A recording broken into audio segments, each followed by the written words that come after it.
Okay, first question comes in from Creationist Crybaby. This one's for Kent. Questioner asks, don't you believe in a massive post-flood speciation event? If so, do you accept that macroevolution is a fact? Go ahead, Kent. Well, they're confusing terms here pretty badly. I believe after the flood, let's just pick a number and say Noah had 8,000 kinds of animals on the ark. They have now diversified into what man has decided to put into more than that, a number of species. We've decided to call the Kaibab squirrel and the Abert squirrel a different species. The squirrel doesn't care. They can interbreed. They're still the same kind of animal as a squirrel. So no, I don't believe there was a great speciation event. I think there's a lot of varieties produced, a lot of them. As I mentioned, thousand different kinds of bananas, 1,000 different kinds of bats. But they're still a bat. It's not a speciation event. That's certainly not macroevolution. That's a variation of the same kind. Some of the dogs that had thicker fur prefer the colder weather, so they stay happy up there in the cold in Alaska. Some are not happy up there, and they prefer the hotter weather. The dingoes, they have longer legs, thinner fur, they thinner body. They don't hold heat well, but they don't want to hold heat well because they live in a hot place. They didn't create that. That was already in the gene code.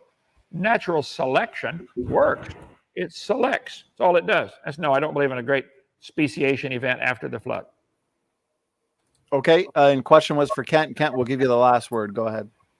Well, science deals with what we can observe. We do not observe any animal changing to a different kind of animal. Noah had birds on the ark. Noah probably also had cows on the ark. That does not prove they're related. I think the birds might have diversified. There are now 250 recognized breeds of cows. They're still cows. Any 4-year-old will tell you it's still a cow. But in your religion, cows and birds have a common ancestor. I think cows have a common ancestor getting off Noah's ark, and it was a cow. I think the birds, maybe there's 500 kinds of birds. I don't know how many kinds of birds there are. I doubt the eagles and the canaries are related. Probably Noah had dozens, maybe hundreds of pairs of birds on the ark that have now diversified. And man has decided to call them a different species. As I said, I don't think the birds care what we call them at all. They know which ones to mate with. Got them all over. Did you observe? Sorry, go ahead and finish. Well, our ducks do not show any interest in mating with the hawks. They're scared to death of the hawks. The hawks don't show any interest in mating with the buzzards. They're a different kind. Where are those lines? That's a good question for science to work on. But because they don't have all those answers, doesn't prove the hawks are related to fish. Did you observe God creating the first life, or did you observe God writing the Bible? No. See, I take mine by faith, and I admit mine's a faith. You guys have a faith, and you don't admit it's a faith. You want to call it science. Creationist Crybaby. I should pull out my Evolutionist Tears mug. There we go. Evolutionist Tears is more like it. So, oh yeah. It's the best way to start your morning, Dr. Hovind. So the question is, after the flood, how did koalas find food along the route in destroyed environments? Well, I think there's quite a few assumptions in that question. Now, of course, if we want to put the burden of proof on them, how did koala bears evolve from an amoeba? Where's the evidence for that? But after the flood, Noah's Ark took place. The Ark landed on Mount Ararat, in mountains of Ararat in Turkey. I have slides. Had I known that was coming, I could get my seminar part. Here we go. Look at that.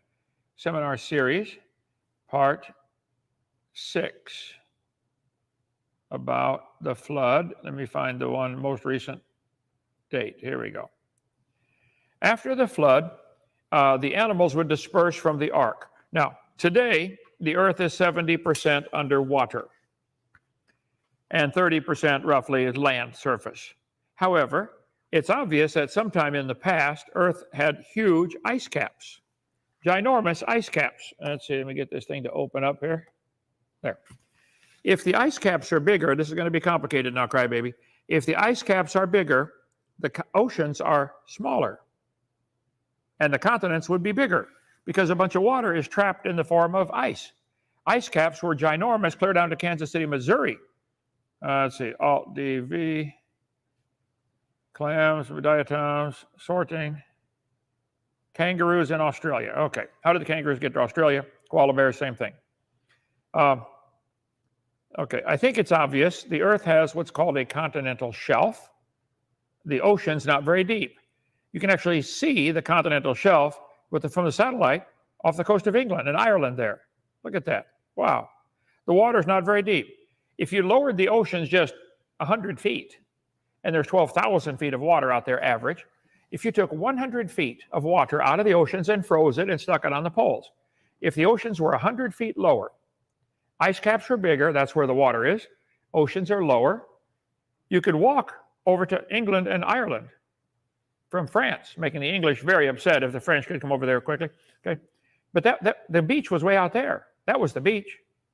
You could actually walk over to Iceland. Look at it. Look at the continental shelf. They could walk anywhere in the world. I believe between Alaska and Russia, the water is only about 60 feet deep. It's 60 miles wide and only 60 feet deep. If you lowered the oceans 100 feet, that's where the beach would be. Russia and Alaska would all be joined together. If you raise the oceans a little bit, the continents become submerged more, and all that striped area would be underwater by just 10% more depth to the ocean, 10%. Appalachia would be an island, okay? If you lowered the oceans a little bit, Florida and Cuba would be connected. The Gulf of Mexico would be very tiny. And I think as the ice melted and ran into the oceans, eventually the Atlantic is going to fill up enough that it's going to spill over and maybe carve a canyon between Florida and Cuba and fill in the Gulf of Mexico. Mobile and Pensacola Bay are generally 7 feet deep. Not much. Water levels were obviously lower sometime in the past. There's a beach, and between Vietnam and Australia, the water's very shallow. I think animals like the koalas, they would have plenty to eat as they migrated. The world only got a few animals covered with plants now after Noah's flood, a few thousand animals. They're spreading out. Why they ended up in Australia, I don't know. If they ended up in Japan, we'd be asking the same question. Why Japan? I don't know. They migrated that way. So after the flood, the population spread out around the world, and they migrated down. I believe many animals like koalas and wombats and kangaroos are less aggressive than tigers. And after the flood, it appears something changed, and some animals became carnivorous, aggressive. They weren't before. Read the Bible, before the flood, everything ate plants. After the flood, God said, Noah, now you can eat meat if you want to, and some of the animals are going to be afraid of you. That was not the case before in the biblical time frame. So rather than fight for their territory, the less aggressive animals just move on. Okay, the tigers just had another batch of babies. We better move out of here. So they would move. Over a period of a few hundred years and many generations, they would end up moving from where they started, Mount Ararat right there, and the migration wave would spread them out until they moved down, took over the world. At the same time, while they're spreading out, the ice caps are melting back, raising the ocean levels. And that's why we have a continental shelf. So they ended up trapped in Australia, protected. So the animals that are in Australia just happened to be there at the right time as the oceans filled in, and they got protected by the rising ocean level because of the melting ice. Now, I know that's not an answer you want or will accept, crybaby, but that's okay. That's my answer. Go ahead.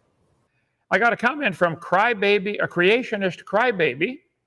He said, your answer to my question about why koalas ate in their journey, what koalas ate in their journey from Turkey to Australia through flood-ravaged lands is absurd. No mention of eucalyptus. Why almost all marsupials ended up in Australia. Well, crybaby, let me try to give you more details. I covered this before, but I put a lot more meat on the bones for tonight, just for you, crybaby, okay? Eucalyptus trees, 800 species of eucalyptus, mostly native to Australia, according to the Australian Academy of Science. They range from 10 to a whopping 200 feet tall. Now, it will grow too well, in the US and almost any other country. Could anyone prove it only grew in Australia while the koalas migrated there? Getting off in Noah's Ark, the animals had to spread out, and your assumption is, what did they eat until they got to Australia? Maybe eucalyptus grew everywhere after the flood, or maybe koalas could eat anything, and they now have a very limited diet. They're one of the dumbest animals ever made, the koala, down there with a guinea. So could it be that maybe your assumption is wrong? Let's see. The air travel, shortest distance between Australia and Turkey, is 7,727 miles. Let's see. Koalas on the ground, they walk slowly as they are poorly adapted to walking on the ground. However, when disturbed, they can break into a bounding gallop, moving at speeds of 30 kilometers per hour. Let's see, that's 18.5 miles per hour. So let's see, you can go 7,727 miles at 18 miles an hour in 414 hours, 17 days. Now, I know full well they can't go that speed for 17 days, and it's not a straight line. But could it be they traveled for 100 years over many generations and slowly got there? How do you evolutionists not understand how dumb your religion is? You would give up the idea of creation and the Bible being true because of the question of koalas getting to Australia? It probably took 100 years for all the animals to migrate away from the ark. I bet animals are still moving around 4,400 years later. So your question, flood-ravaged lands, why would you think that would all mess everything up? If they got off the ark 5 months after the flood was over, plants would be growing everywhere. How long does it take to raise a garden? Let's see. Survival of the dumbest. When stupidity is a survival strategy. They're dumb. I have 60 other reasons why koalas spit in the face of natural selection. They're not too bright, guys, okay? Let's see. Koalas. Koalas are docile and love to be petted and cuddled. Like most wild animals, they prefer to have no contact with humans at all. The giant koala is an extinct arboreal, means it lives in the trees, marsupial, has a pouch, which existed in Australia during the Pleistocene epoch, which does not exist. There's no such thing as a geologic column, okay? It was about a third larger than the contemporary koala. Whoa. Koalas probably evolved 25 million years ago in forests which covered Australia. Fossil of several extinct species of koala have been found. These extinct koalas were much larger than the ones today. Whoa. Did you know almost everything found in the fossil record is bigger than what we have today? Fossil ants, 2 inches long. Fossil dragonflies, 27-inch wingspan. Fossil ducks that weigh 550 pounds. Yeah, just about everything was bigger. Fossil centipedes, 6 feet long, have been found. Fossil lizards, 70 feet long. They're called dinosaurs. Yeah. Koalas were bigger as fossils. Interesting. Let's see. Most of the kangaroos became natives of Australia. Therefore, the original home of the kangaroos was South America. Maybe koalas lived other places too, and they just now only live in that spot. You're assuming that they never lived anywhere else. You got a false assumption there, okay? Let's see. Invasive species is an organism that causes ecological and economic harm to an environment where it is not native. How many pets have been brought in and escaped or let loose and become invasive species? You know the story about the pigs getting into some countries and just wreaking havoc because there's no enemy? How about kudzu coming to America? Brought in by some intelligent scientists thinking it would help. Yeah, let's find that guy's grave and dig it up, okay? Tell him to come over here and get it out of our trees, okay? How many problems did the sailors over the generations cause bringing sheep with them and letting them loose on islands? Wreaking havoc. See, an invasive species is something that doesn't belong there. Could it be that somebody brought pet koalas with them or pet any other animal and said, wow, I like this little mole that lives underground. I'm going to have it as a pet. And when they spread out from the flood landing, or ark landing spot, they brought them with them. You guys are assuming you're stuck in your little box. You can't think outside the box, that all the animals had to walk on their own to get there. And here's the answer to your question about the koalas. Lower water levels means all the continents were connected. Somebody said, do you think the continents were ever connected? They're still connected right now. It's just some of them have water on top of the connection. Duh. Okay. What do you mean, were they connected? Of course, they're still connected right now. But between Vietnam and Australia, the water's 30, 40, 50 feet deep from here to the back door. That's it. Here it is, satellite view. Look at that. The light blue is shallow water. From Vietnam, Cambodia. If the oceans were a little lower, you could walk all the way to Australia. So how did the kangaroos and koalas get to Australia? Walked, hopped, crawled, whatever they do. There's called the Sunda Shelf around Borneo. There's Borneo right in the middle, the one that's not labeled. The Sunda Shelf, let's see. Southeastern extension of the continental shelf of mainland Southeast Asia. Major land masses on the shelf include Bali and some other ones here, as well as surrounding smaller islands. It covers an area approximately 1.85 million square kilometers. Sea depths over the shelf rarely exceed 50 meters, and in extensive areas are less than 20 meters, about 70 feet. Much of this is less than 70 feet deep. So if you lowered the oceans a few hundred feet by getting larger ice caps, no problem getting to Australia. No problem. You can walk there. Let's see. Been talking too much today. Most marsupials are less aggressive than other animals and would be continually driven to the fringe of the migration wave as the animals spread out from the ark. They ended up being entrapped in Australia with no predators as the ice melt raised the oceans. They may have become more docile living in Australia for 4,000 years with no enemies. You guys assume the koalas and wombats and kangaroos we see today is exactly like the ones that got off the ark. How many animals have changed in the last 4,400 years? Look what they've done to the cow, selective breeding. The Tower of Babel incident took place about 100 years after the flood. This was before the days of Abraham, but after the flood, and God confused the languages. When God confused the languages, the Bible says the people spread out. All of a sudden, a bunch of folks could only speak Bulgarian. And they're trying to build this big tower, and they said, hey, pass me a brick. Everybody looks at them funny like, what? They said, we got to get out of here. So people spread out from the Tower of Babel. And maybe they took some animals with them as pets. These people were still living to be 800 years old, or 600 years old after the flood. Noah's son Shem lived 500 years after the flood. Oh, get this where you can see it. Get these charts in our bookstore. So after the flood, for several generations, they still lived to be in the 400s. Don't you think maybe they had some pets take with them? Or maybe brought some animals as a food source? Took a herd of cows with them when they traveled? Or something. Maybe they ate kangaroo.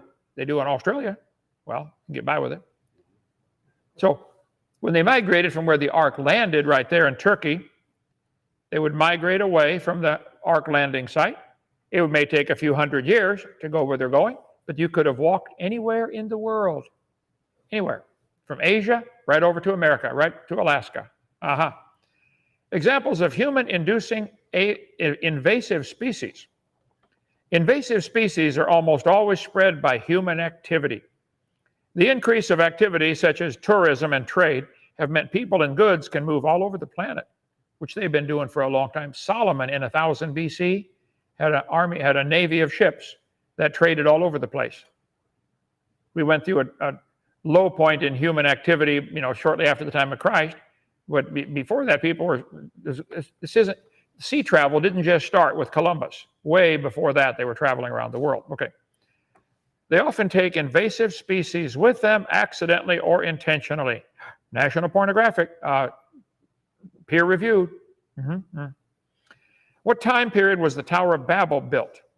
4,200 years ago, 100 years after the flood. Tower of Babel. So, Crybaby, I'm pretty sure you don't want an answer to your question because you like to believe the religion of evolution. It gives you freedom from God and his rules for now. But for the rest of you who really want an answer, I believe then you want to answer better than their idea that koalas came from an amoeba, which came from a rock, rocks. Oh, hey, did I bring it? Where did it go? I brought it up here. Man. I said it, it's in over here. Hang on, right here. Just to make everybody happy, we have a white rock and a black one and a red one. So, NAACP, leave me alone. I don't want any phone calls. We believe God you evolutionists made the rocks, plural, turn to human. Did you get to watch that one last night?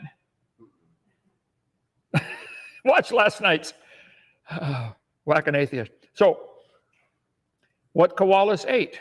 There's no eucalyptus mentioned, you said. Really? Was their diet always just eucalyptus, Crybaby? Can you prove that's all they ever ate? That's all they eat now, mostly. Huh? Was eucalyptus ever growing in more places than just Australia? It'll grow about anywhere in the world. Maybe it used to grow along their pathway. Maybe it used to grow everywhere, and it got beaten out by more aggressive plants. Could the koalas and others have been pets and been transported there by their owners as people spread out from the Tower of Babel? These are fair questions, but keep in mind, evolutionists reject God's word and instead believe koalas came from rocks. By the way, just for the record, the word rock is both singular and plural. I could say there's a pile of rock out there, couldn't I?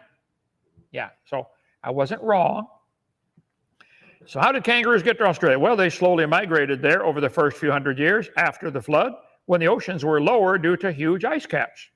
Or maybe someone brought them there as pets, like scores of invasive species happened. So what made the oceans fill in? Why do we have a continental shelf? If the oceans were smaller, the continents would be larger. Duh. Can anybody figure that out? If you lower the ocean level, the continents are bigger. Stay with me, crybaby, okay? Get your napkins or toilet paper, whatever you use. Stay with me, okay? The oceans would be larger. Continental shelf, aha. Mickey Christ the Wizard also has a question. Kent claims obligate carnivores like lions were magicked into herbivores on the magic boat. Mickey, tell you what, you and Crybaby and Andy, all three of you, call Standing for Truth. I will debate all three of you at the same time with half my brain tied behind my back and one eye closed and 1 foot off the floor and one arm tied behind my back just to make it fair. Come on, Crybaby. Call Standing for Truth. You're real brave keyboard warriors, aren't you?